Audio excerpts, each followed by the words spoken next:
Hey everybody, welcome back to the Journey to Legacy podcast. Thank you for tuning in as I'm super excited to introduce our guest for today, Mr. Paul Maskill. Paul is an amazing entrepreneur who's actually scaled and sold multiple service-based businesses, and now is actually helping entrepreneurs to do the same. He's helping them to not only grow their businesses, but he's helping them to put processes together, helping them to outline really how to put more processes and employees in place so that their business can grow and thrive while actually helping them to save time and spend less and less time in the business while it grows as well. So Paul, super excited to have you here today. Thanks for joining us. Yeah, Wayne, thanks so much for having me. Super excited to be here as well. Great. So I gave that little introduction to yourself, but if you don't mind, give us, just introduction for yourself, please. Yeah, so kind of what you hit on, that's really my mission, is to help usually first-time service-based business owners, people who haven't figured out, people who are in my shoes basically 10 years ago, quit their job, started their first business, or maybe it's a side hustle and they want to quit their job, helping as many of those service-based business owners as possible make it to their fifth birthday. And what that means is the SBA will tell you that a majority of businesses never see their fifth birthday. They go out of business before then. So it is my mission to help change that so they can really scale from 6 figures to 7 figures and have a business that can thrive without them. What I found is when you can get to that 7-figure mark, yes, it's kind of vanity, but it also allows you the resources you need to put the people in place to have the infrastructure, the resources, the assets, so your business can thrive without you. Because I haven't talked to a business owner yet who said, I started my business so I can work 24/7. Unfortunately, that's usually what happens. So that's really, from business side, that's what I do. I live in Raleigh, North Carolina with my wife, Angela. We've been married for 8 years. I've been down here for 10, originally from the Midwest. And then I realized you didn't have to have winter 8 months out of the year. So I moved south. If I was in Denver, though, that's a little bit different winter because you can actually do stuff. You don't just have to drive through it. So I kind of envy you with what Denver has to offer. So along with my wife, Angela, we have a 4-year-old daughter, Emmy. And those two ladies keep me in line when as much as possibly they can. As much as possible that they can. That's great. Well, Paul, it's, reading a little bit of your bio, it sounds like you have such an amazing story, and I'm so excited to jump through it or get into it, simply because I feel that your story is a lot of what some of my listener stories is as well.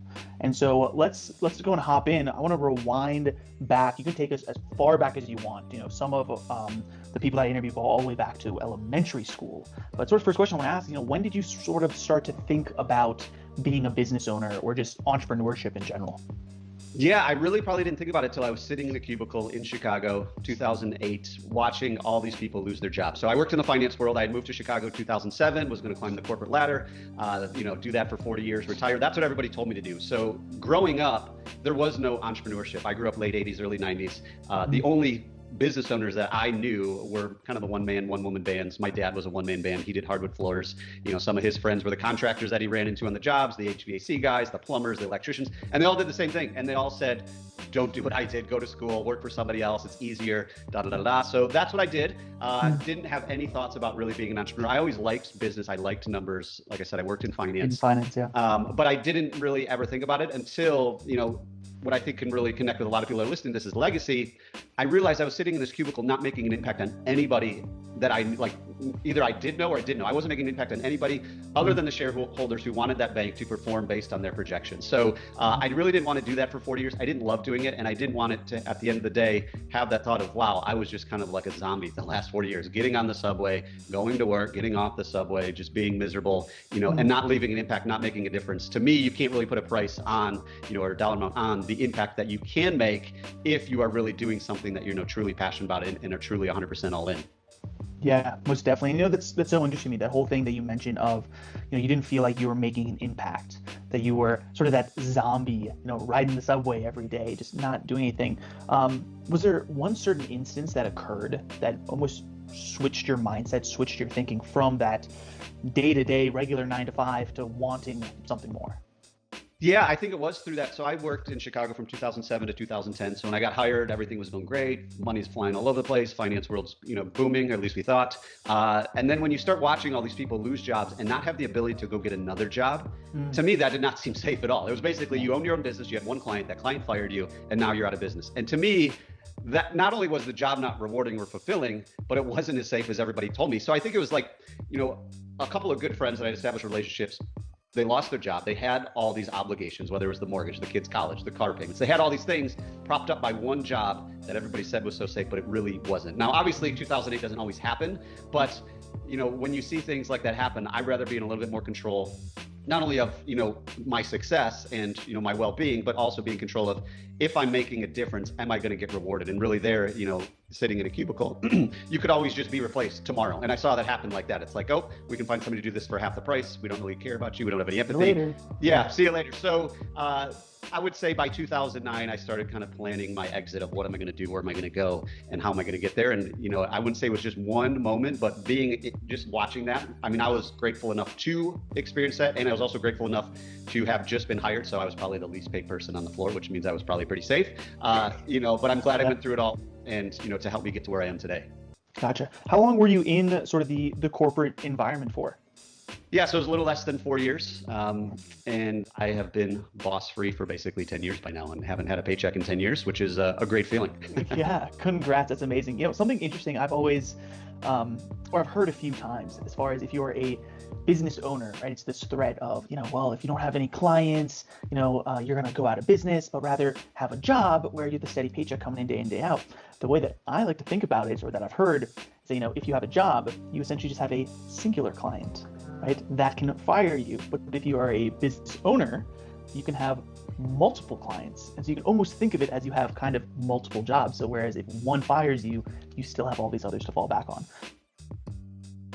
Streams of income and have multiple clients. The odds of 100 clients firing you overnight is really low versus the odds of one client firing you overnight is actually pretty high. But if you lose one and you got 99 more, well, then let's go replace that one. But we still got 99 to keep us afloat. So for me, that was another big part of it was, along with that, I'd rather have taken the quote unquote risk to quit my job, start my own business and failed and it not work out than never have done it. So to me, the worst case scenario was, if I quit this job, go start my own business, it doesn't work, I can always go get another job. Like that's really not that bad. It's not that risky to me. No, definitely not. I completely agree. So wonderful. So let's start to dive into it. So it's 2009, right? For the last year or so, you've been thinking, you've been seeing what's going on in the corporate environment. You decided, I want to make a bigger impact and I want to be in control of my own fate. So what happened next? Yeah, so in Chicago, basically 2009, I had always been intrigued by traveling. So actually 2009, I took a 3-week trip through Central America, backpacked Guatemala, Honduras, Costa Rica, and kind of went through Honduras, those countries up there, kind of lots of volcanoes, lots of mountains, backpacking. And I started to realize that everybody I was running into, like the locals living there, were way happier than anybody I ran into in Chicago, and they didn't really have much. So that kind of set my sights on, and I really love kind of Latin, Hispanic culture. And then I started planning, well, I really want to go do Machu Picchu, go hike the Inca Trail, go to South America. So started planning my exit from Chicago. And since I wasn't going to have a job anyway, I decided to take basically a 2-month trip through South America as well. So I quit my job in 2010. My girlfriend at the time, now wife, she's actually from Colombia originally. We went down to Colombia, visited her family for 2 weeks. She flew back to Raleigh. This is where she was living. And then I traveled for like another 2 months through Ecuador, Peru, and Bolivia. And I knew at that point that life is way too short. There's way too many things to do in this world to do something that you don't love doing every day. So flew back after that trip, ended up in Raleigh, crashed on her and her roommate's couch, and decided that I'm not going to go work for somebody else. I'm going to figure out a business that I really want to do. And that business ended up being, I was always passionate about sports, loved kids, loved coaching. So we ran after school golf and tennis programs for elementary kids, summer camps, parent-child events, leagues, clinics, stuff like that. And to me, I'd rather do that every day and make 30 grand a year instead of go do something that I hate for a couple $100 grand a year. So that was my first. Yeah, so that was my first foray into entrepreneurship, owning my own business, to see how many kids I could impact. And the more kids I could impact, the more successful I was financially, personally, professionally. Nice. If I can interrupt you there, it's when you say you'd rather be doing something where you're making, $30,000 a year, but you're enjoying it than making so much more. I've heard that a few times before. Did somebody sort of instill that in you, or is that just a thought that you sort of came up with yourself? Yeah, I would say I probably came up with myself. At that time, I wasn't listening to podcasts. I had never read a book in my life, like front to back. I was the kid that never skipped class in college. I just learned by going to class. I didn't want to read books. Any books that we had to read, like when the internet was starting to come around, we had sparknotes.com and stuff like that. So we could go do our book reports off the Cliff Notes or the Spark Notes. So I don't think anybody actually instilled it in me. It was just, being a finance person, I realized I didn't need that much money to live. So my first job actually in Chicago, I only had it for 6 weeks, but I took it just to get to Chicago, was making $13 an hour. And I could live off $13 an hour. I had a nice studio apartment right in the city. It was $750 a month. My take home was about $1,500. So half of my take home went to my rent, and then I had $750 to live. I took public transit, which was $75 a month unlimited, so I could take the subway and bus wherever I wanted. So to me, the money was really an afterthought because I knew whatever I made, I could live with. And to be able to wake up every morning and have the opportunity to impact kids, families, schools, my community, you can't really put a dollar amount on that. Luckily, I really got motivated by it, and we had a really awesome team eventually where the more kids we impacted, the better we did, and we were able to scale that business, significantly after obviously a few bumps and bruises along the way. Yeah, I'm sure there's always going to be those bumps and bruises, right? Nice. So, something I find interesting here is you said when you were traveling through South America, you found that the people you came across were way happier than the people were in Chicago, right? And then you sort of talk about how even your first job in Chicago, $13 an hour, totally fine, right? You could live sort of below your means like that. And then starting the job for after school sports, once again, what role do you feel that money actually plays in happiness in life? Well, it is important to be happy, right? People who say it's unimportant are probably broke. You probably don't want to take advice for them. But what I also found was once you're doing something you're passionate about and it's scalable, then you can actually make a lot of money because there's going to be too many times that suck where your passion won't pull you through if you're not totally passionate about it. Kind of fast forward, after I sold that business, I decided to get into Amazon FBA because everyone else was doing it, and then you could do that to get rich. Everyone told me that, and I was doing it for the wrong reason. So what I realized was I don't love e-commerce. I love helping people. I love relationships. I want to build businesses that are relationship based instead of transaction based. So I was doing that Amazon FBA thing for the wrong reason, doing it for the money, not for the passion. And there was too many days that sucked where one day I literally just posted on Facebook Marketplace, come get this inventory out of my garage, and we basically gave it away. So, money is important in happiness because you need a certain amount, but what is that level? For a lot of my clients, we go through an exercise of determining what is that actual number. And what we realize is it's a lot lower than most people think. Like, oh, I want to make $1 million a year. Oh, I want to do this. I want to be in the 2 Comma Club or whatever. Yeah, that's great. But you need to have a reason of why you want to do it. Otherwise, you'll never get there. So, most people, you can make a couple $100,000 a year, profit, take home. And you can do everything you want in this world. You can give back, you can donate, you can live in the best house, you can have a nice car, you can travel for 8 weeks.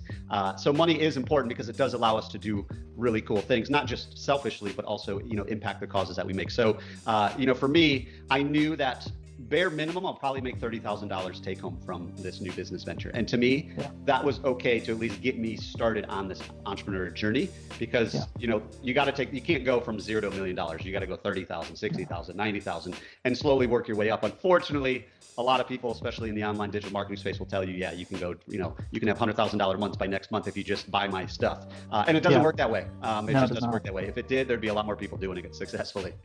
Yeah, no doubt about it. And so what it sounds like to me is that, of course, money plays a huge role in happiness so that you can do the things you need to do, right? So you can have the availability, honestly, the time. But end of day, you need to chase your passions first, not just be chasing money. Is that about right?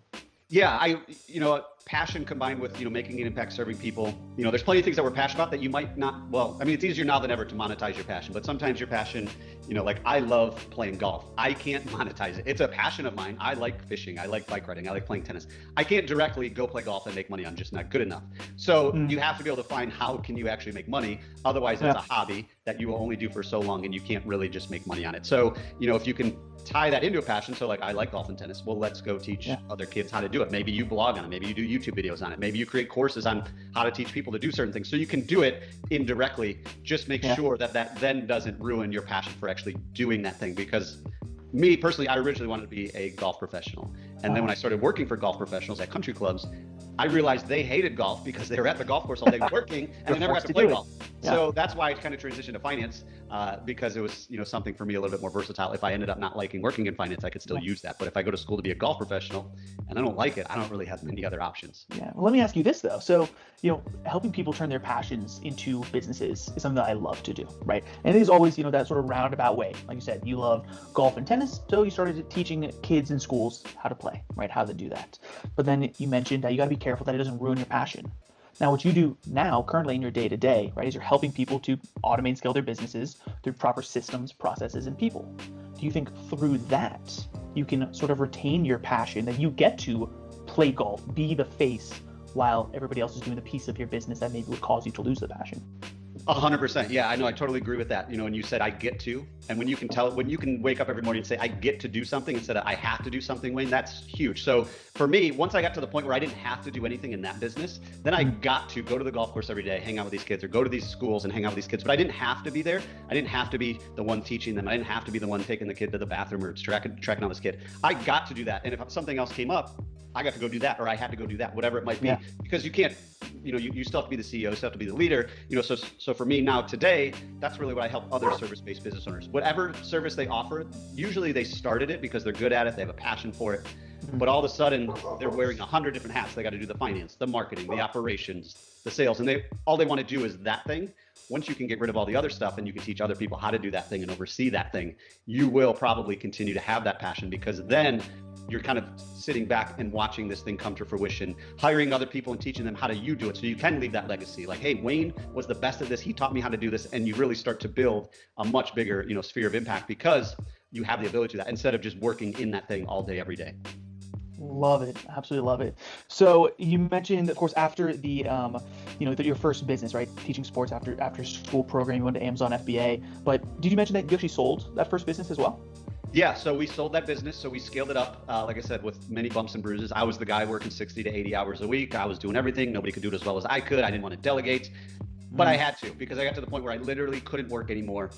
Didn't have any more hours, didn't have any more mental, aware. I was totally burned out at that point. Now I loved it. Like, I'd rather do that 80 hours a week than sit in a cubicle for 50, but I knew it wasn't sustainable. So the question I really asked myself is, what would happen if I got hit by a bus? And if I got hit by a bus, my business would go to zero, like in a week, and then if I survived, then where's that? Like the money won't continue to come in. So I didn't want to be in that position. I wanted to have it. Plus, I hope it kills me. Yeah, and that's not something you want to wish either, right? So if something does happen to you, or like for me, my family's in Michigan. If I had to go there for an emergency and be gone for a couple of weeks, could my business still continue to make money? And if at that point it wouldn't have been able to, because I was doing everything. So I was able to put the systems and processes in place, build an awesome team who shared the same vision that I had of where we wanted to go. And that vision thing is huge, because that became the ultimate filter of delegating, because I didn't want to, but in order to get to where we wanted to go and make the impact and have a business that could run without me and give other people full-time jobs, I had to, right? So it made it a lot easier to kind of delegate, knowing that, yes, it's going to suck. It might be painful. It might hurt. We're going to make mistakes. We're going to screw up. And we did. We screwed up all the time, but we continued to make progress, and we got that business to a point where it didn't need me on a day-to-day basis, and then was able to sell it for a pretty good return based on the time that, we owned that business for 4 years, got it up to about $500,000 in revenue, and then sold it, did the Amazon FBA thing, realized I hated it. And at that point is when I started to kind of dabble into some coaching and consulting, because people were asking like, hey, how did you do that? Like, you had like 40 some people on staff and so that's kind of when I started getting into coaching and consulting other small business owners. Nice. So we'll dive deep into what you just mentioned, getting into the coaching and consulting business here in a second. But I'm curious as to, in that first business, you realized, okay, I'm doing everything. If I wasn't here, the business is going to fail, right? How did you at that time learn how to put all these systems and processes in place? I mean, you're now that guy, right? You teach people how to do that. How did you figure it out for yourself? Yeah, so that was the first time I ever read a book like that. I was excited to read a book, really. Like, I read obviously some books, but I never read a textbook in school. I just went to school, took notes. So the first book I read 2 books right away. The first one was Built to Sell, and the second one was The Go-Giver. And Built to Sell really started to shift my mindset of, the idea is to build your business so that it is sellable, even if you don't want to sell it. Because when it's sellable, it can thrive without you. And then you have options. You could sell it. You could keep on, hold on to it. It becomes more of a passive income stream because you put in all the work, you should reap the rewards. Or if something happens to you, it'll just continue to run. Or if you got to be gone for 2 weeks, and now, I think Mike McAllowitz says you don't really have a business until you can take 4 weeks off and come back and it's still running better probably than when you left. So that's really when I started kind of personal development, professional development. I never had listened to podcasts before then. So started listening to podcasts, started reading a lot of books, started learning from other business owners. For me, kind of looking back at my corporate days, I realized if this bank could do it, I know I could do it with like 10 people. This bank's doing it with like, hundreds of thousands of people, and I'm totally interchangeable. Like my manager doesn't really know what I do, but they don't really need to know what I do because everything's been documented, the training's there, and I knew if they could do it, I could do it much better. So that's really when that journey started. And then I just started small. I started delegating, super easy things that anybody literally could do if they had the right training. And technology is so great, it makes it super easy to do screen recordings. This was before Zoom, before Loom. So I used what was called Camtasia. I don't know if too many people use it anymore, but I used Camtasia to do screen recordings, and really built, a local team, but it was all virtual. We didn't have an office, and we used Google Drive and Camtasia, and we worked virtually. And every time I started to delegate a new task, I would send it to them. I'd send them a message on Slack and say, hey, here's your new task. Watch the video, practice. You'll take it over next Monday. And we just started that process, but we had a clear vision of where we wanted to go. Like I had 4 people that were going to be full-time employees. Yeah. And I said, our goal is to have you there within like 2 or 3 months, whatever the timeline was. So let's start the process now. We're going to continue to delegate more and more and more. And so we got there, and it worked. Everyone bought in, everyone had the same vision, the same passion for helping these kids. And they knew the more we do this, the more kids we're going to impact. That's absolutely amazing, right? Slowly but surely start to delegate. Good for you, right? Started reading books, started listening to podcasts, started learning from other business owners. Sounds like that was the biggest piece of the puzzle. Right? For sure. Nice, love it. So let's fast forward here a little bit. So you went to Amazon FBA, found out that's not the route to go. The trying to make money overnight is I failed that many times already as well. Learned the hard way. But so then people started asking you, how did you do this? How did you grow the business? How did you sell it? Started consulting. Where did it go from there? Yeah, so started doing it kind of part-time, just to, when people would reach out. And then that's really when I started to get into like the online space and, learning more about digital marketing and funnels and lead magnets and podcast, like not just listening to podcasts, but having a podcast and getting on podcasts. So, I would say probably over the course of like 12-ish months, started to build that up, built my, first website and built my little membership site and started doing all that. And originally kind of followed what everyone else was saying, build an online course. And you just like have these funnels going. You don't have to worry about it. It does its own. You can just sit back. And again, kind of similar to Amazon FBA, I realized that just wasn't my thing. I love marketing concepts, but I don't love actually doing the marketing work. I could talk marketing all day with anybody and have a really good conversation, but I'm not all about, well, if you change this color to that, you're going to get a better click-through rate. And then if you, use this instead of that in this picture, or you change this word to that word, like to me, that wasn't my cup of tea. I just want to go help people. So that's when I started to shift into more like one-on-one coaching, where, we would dive deep into your business. And I realized that's really how I can make an impact too, is getting to know these people, diving deep. I can teach you stuff through an online course, but the statistics show that over 90% of people never actually finish the online course that they've invested in. So I wanted to hold people accountable. I wanted to be in there with them every day. So I started doing one-on-one coaching, and then I realized that was very taxing. And I also realized, for anybody out there that might be going into one-on-one coaching or in one-on-one coaching, for me, it just wasn't for me, mainly because from a peace of mind, from a financial standpoint, I didn't know where the next client was coming from, more or less. So I felt I had to accept every client that came my way, which wasn't a great position to be in, because there was too many clients that I didn't love working with, but I didn't know if there was going to be another one. So kind of got stuck in that trap a little bit. And then at the end of 2019, I stopped doing one-on-one coaching and launched a group mastermind, where it's recurring revenue. It's a lower investment as well, obviously, because I can split my time up a little bit better. So it's 1/10 of the investment of working with me one-on-one. So I can really impact the people that I really want to impact as well, the small business owners, the people that aren't making millions of dollars, but they want to get to that, 7-figure mark. So that really, that's really what it kind of shifted again for me there. End of 2019, beginning of 2020, launching the group mastermind format, and been doing that ever since, and it's been awesome. So I know we covered a lot. Feel free to dive in, poke holes in anything that you see fit, Wayne. Of course. I mean, it's funny because, especially for yourself personally, or whenever I'm telling my story, right? It seems just like so cut and dry, but there's so many like lessons in this whole thing, in the whole process, right? So when you started doing the one-on-one coaching, right? So you said people started reaching out to you, or how did you even get to that? Because a lot of times you have to start a business, you have to start to learn what you like to do, what you don't like to do, so that you can figure out what to do next. So how did that ball really start rolling? Yeah, so it's a great question, Wayne. So a couple ways. So one, I've had my own podcast for over 3 years now. So we've got 424 episodes right now as of recording. So obviously people reach out through that way, getting on podcasts as well. People have reached out that way. And then I actually run a Facebook group for Raleigh business owners. So people that just live in Raleigh that own small businesses here. So providing value every single day in there. A lot of people reach out, and then doing some digital marketing, testing all different things. I've tried it all. I've tried the automated webinar to book a call to do that. I've tried the longer, funnel where you got the lead magnet, you nurture them, you do this, you do that. And then, for me, which I coach everybody else on as well, is leverage the people that you're already serving, because you already got them. So serve them better than anybody would, and they will probably tell other people as well. So that's kind of how it started. And now it's gotten to the point where, I've got my marketing, I would say, pretty dialed in as far as where my clients come from. So it's my Facebook group, it's both hosting and being a guest on podcasts, and then client referrals as well. So that's kind of the four main things that I focus on, on a day-to-day basis to make sure I'm serving all of those areas. Beautiful. The serving your current clientele, the people you've worked with, just the best, right? Over delivering.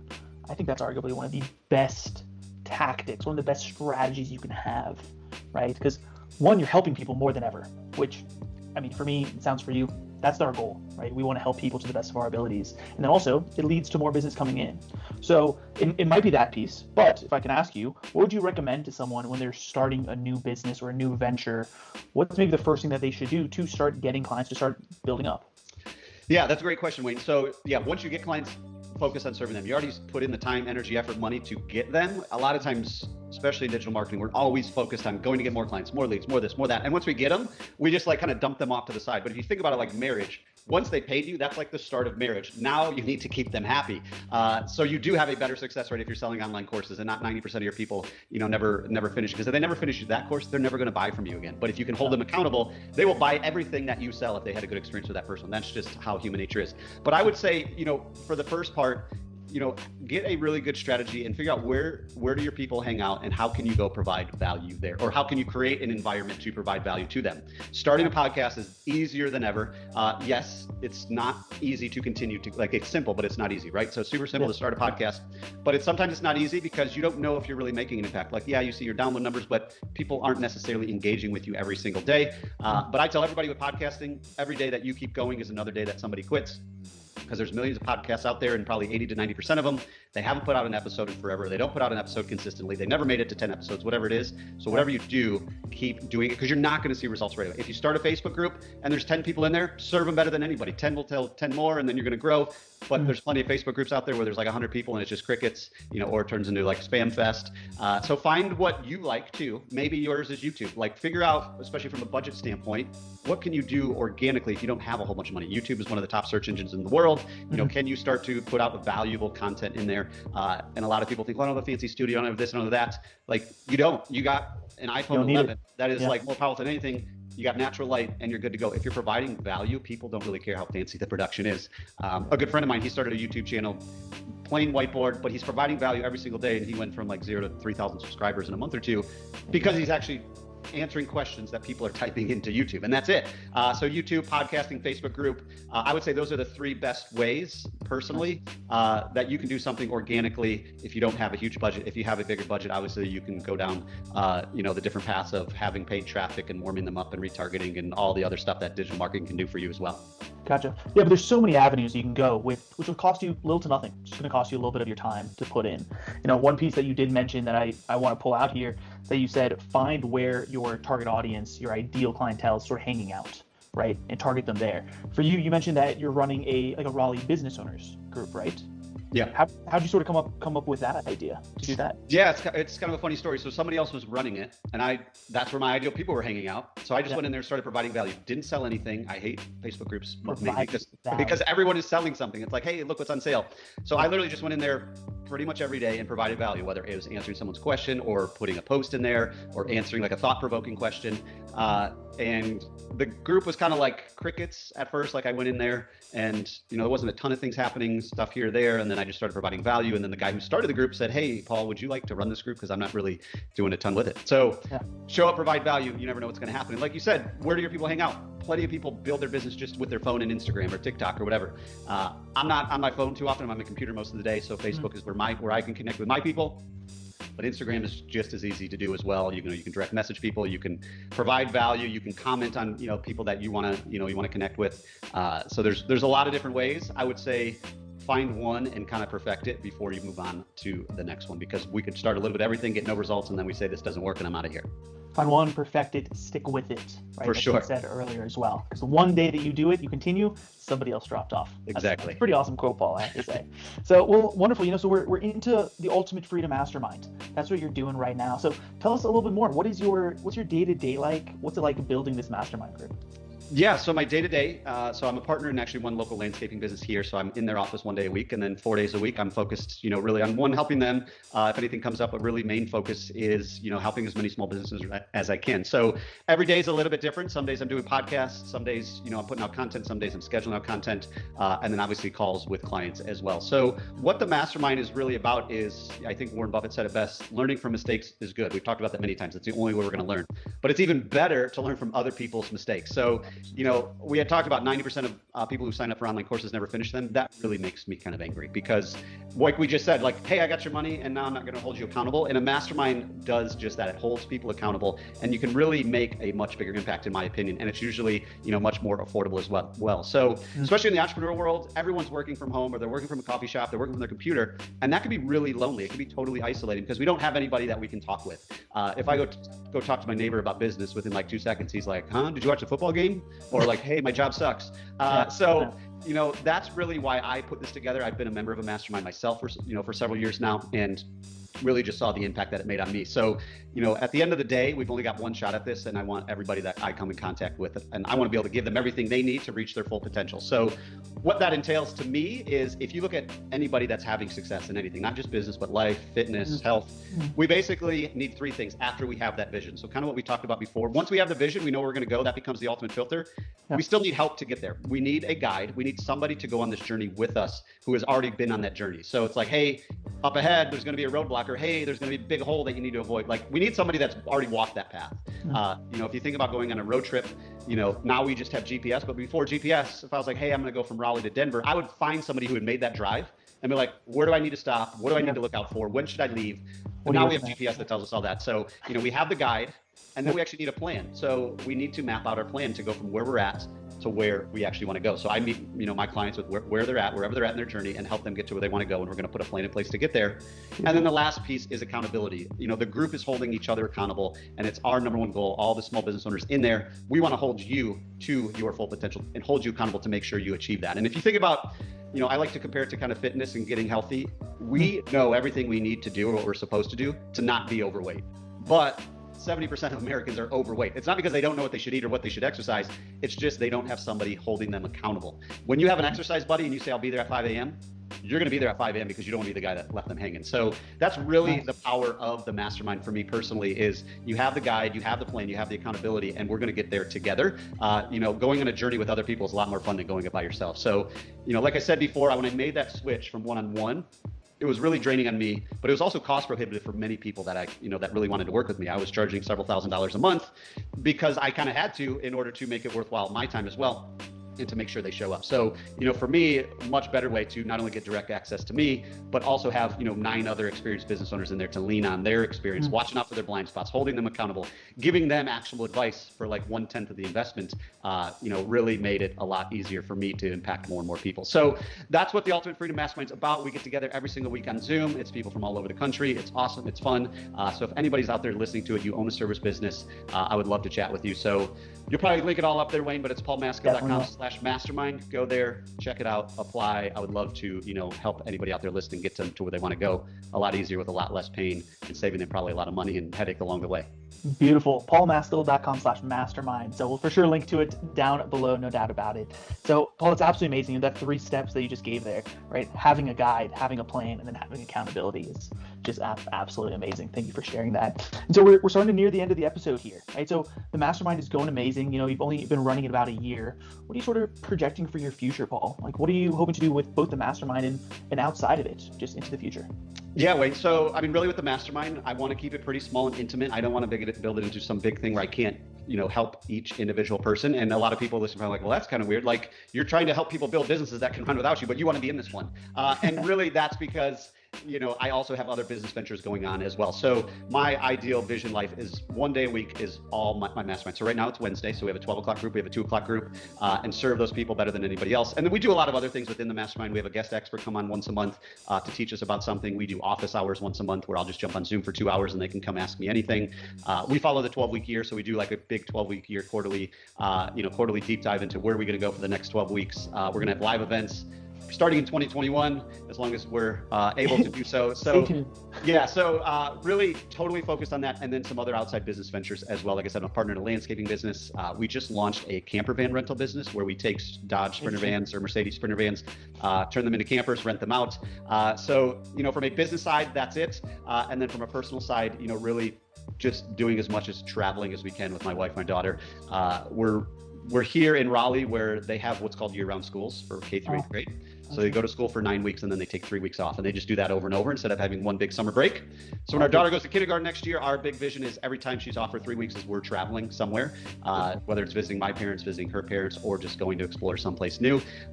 That's really kind of what our sights are set personally. And then really focusing on causes that we really believe in. My wife is an immigrant, so we're really passionate about helping immigrants as much as possibly can to help them with their transition into this country. I'm super passionate about obviously helping small business owners as well as financial literacy because they don't teach us that in school. I might have some conspiracy theories on that, but it really drives me crazy with what's going on, with people graduating with a whole bunch of debt and they don't even know why. They can't apply it to anything. And really, since I do help a lot of service-based business owners, my dad was a local service-based business owner, educating people that it's okay not to go to school. You don't have to go get $100,000 of college debt Definitely. to get a psychology degree that you're never going to use. You could have been a plumber and you could be making 6 figures by now or whatever it might be. So those are some of the things that I'm passionate about. And then obviously I host my podcast as well. So that's a big part of what I do on a week-to-week basis as well, interviewing awesome people on the show. Beautiful. Well, Paul, sounds like you're already doing such amazing things and just even more amazing things to come, continuing to help small business owners. Trying to be a huge advocate for immigration, help all of them, and then financial literacy, of course, is such an important thing. In school, you don't learn once about what a credit score is or what credit is. You don't learn anything. You don't even know what interest is and why it can help you or why it can hurt you or why a credit card runs the way it does. So that just super basic stuff.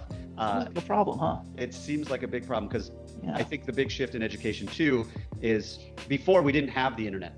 We had to go look at an encyclopedia and try and find the answer to our question or go to school. But now everything we learn in school, I'm not saying school is bad, but pretty much everything they teach us, we can just go Google it, YouTube it, whatever. We probably need to learn more life skills in school, how to be an adult, how to balance a quote unquote checkbook. What do we need to do with our credit score? How do we save money for all those things? Those are way more important than, who was the president in 1812? I don't really care because I can Google it. Yeah. Exactly. No, I couldn't agree with you more. Well, Paul, hey, thanks so much for being on today, man. We are all the way now at the end of the show. The one question that is scripted throughout this entire thing. The show is called Journey to Legacy. And so I'm curious, what does the word legacy mean to you? Yeah, I think it's having no regrets when it's all said and done. So when my last day is here and it's my funeral, whether that's tomorrow or 50 years from now, how many people are actually showing up to that and how big of an impact did I actually make on the world? So, I want to make an impact. I want thousands of people at my funeral. And that really means that everybody that I came into contact with, I was able to help them do something, whether it was their business, whether it's personal, professional, financial, to be able to do that, to me, that, you can't really put a price on that. You can really leave that legacy. And obviously having a daughter, showing her this is what is possible too, so to me, that's really what legacy is about, making this place better than when you found it. And everybody you come in contact with, even if it's just one little thing, you might not even remember it. And then they come and they're like, man, thank you so much. That one piece of content you put out, or that one meeting we had, you totally changed the dynamic of my life. So being able to do that is so important to me. Just to be able to impact so many people and go from where I was sitting in a cubicle, not being able to do that at all. Now I'm really just grateful for the opportunity to do this every day. Beautiful. Living life with no regrets, impacting as many people as possible. And honestly, end of day, leaving this world a better place than what you found it. It's absolutely amazing. So, Paul, thanks so much for being here. I want to give you a chance, just a total 30-second plug for anything you want to talk about, anything you want to leave our listeners with. This is your time, please. Yeah, Wayne, thanks so much for the opportunity. Like I said, you can check out the Mastermind. You can listen to the podcast called Business Owners Freedom Formula Show. But, really just kind of leave everybody with kind of a quick story to maybe get you thinking. My dad just retired from his own business. He did it for 44 years, and he didn't have anything to show for it. Never had employees, never had the systems and processes. And his sale of his company was he sold his truck, his tools, and called it a day. So the risk of having a business that needs you 24/7, what happens if something happens to you? Not to mention the dreams you had when you started your business. When we all started our first business, we had these big hopes, dreams. We're going to travel, we're going to make money, we're going to do this. And that very rarely ever happens. And we are the reason that never happens, is because we have an ego. We're getting in the way. We're the cog. We're that big bottleneck. So start to get super clear on your vision. Figure out where you want to go. And whatever's getting in the way, the worst case scenario is never as bad as you think it's going to be. So for me, like I said, when I quit my job, the worst case scenario wasn't that bad. When I started delegating, the worst case scenario wasn't that bad. So whatever's holding you up, get super clear on that vision, turn your dreams into reality, and go make it happen. Beautiful. Paul, thank you once again. As to all the viewers and listeners out there, thank you for tuning in. My one ask, as always, at the end of the show is to share this with someone. If there's a friend, a family member, a coworker that you think is going to get some value out of this, just like you did, please share with them, because without you, we're not going to be able to grow the community and serve the billions of people that we're shooting to serve in this world. So until next time, you guys listen to Journey to Legacy. See you soon.